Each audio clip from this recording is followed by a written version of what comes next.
Hi everyone, Gavthani Gavtano here, the internet's autisticist fantasy football nerd, and it's time for a review of Gov's championship defending roster that's somehow sitting at 8-3 in 2024.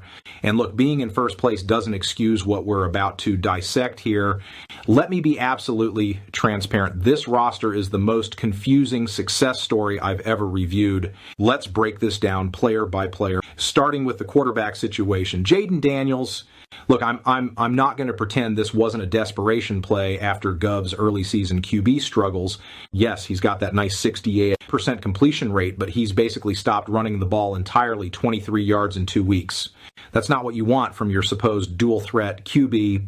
The rib injury isn't helping either, leading to that abysmal 73 passer rating recently.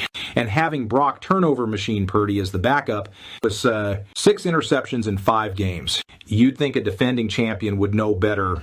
Now, yes, Gov's got Christian McCaffrey, and that's obviously been carrying this otherwise questionable roster.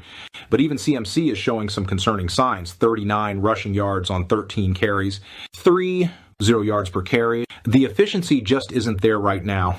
And then there's Chuba Hubbard. Sure, he's got those 18 rushing yards, looking pretty nice on paper, but he's about to face the Chiefs' third-ranked run defense, and his receiving numbers are absolutely tragic. Yards per catch, that's basically falling forward after a screen pass. The receiving core, Terry McLaurin's target share has fallen off a cliff. 1 catch for 10 yards against the Eagles. That's not WR1 production. That's barely WR4 production. And Gov's still trying to justify rostering Ricky Pearsall. 2 targets, 0 receptions in Week 11. The man has 132 yards total in 3 games. I've seen practice squad players with better numbers. Let's talk about Cade Otton, because someone has to.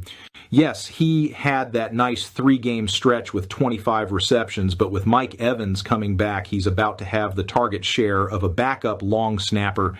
The Giants are also allowing just 46 receiving yards per game to tight ends, so that's tremendously encouraging for next week. Tony Pollard hasn't scored since Week 6. He's on a Titans offense that's basically allergic to scoring points. 27th in total yards, 27th in points per game. But hey, at least he leads in yards after contact per attempt, which would be great if he was actually getting consistent carries. The kicker situation, this is actually embarrassing. Seibert is dealing with a hip injury, hasn't played recently, and might lose his job to Zane Gonzalez. That's the kind of roster management that should get Gov relegated to a fantasy baseball league. And the Vikings defense, sure, 20 takeaways looks nice. Leading the league in interceptions, great, but 27 sacks. 1 defensive touchdown. These are not the numbers of an elite fantasy defense. These are the numbers of a streaming option someone forgot to replace.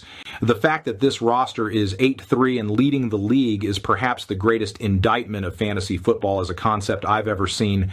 It's like someone accidentally shuffled together parts of 3 different rosters and somehow keeps winning. We all know it's just McCaffrey and blind luck carrying this team to victory. I'm feeling a light to decent 3 out of 10 on this thing, and I'm being generous because of the record. Transition. Have you seen this roster? Did you love it? Did you hate it? What would you rate it? You're the best, you're the best. What should I review next? Hit the like if you like, please subscribe, and please don't cry when this team inevitably crashes and burns in the playoffs despite its current record. Dunk Thony Gav forever.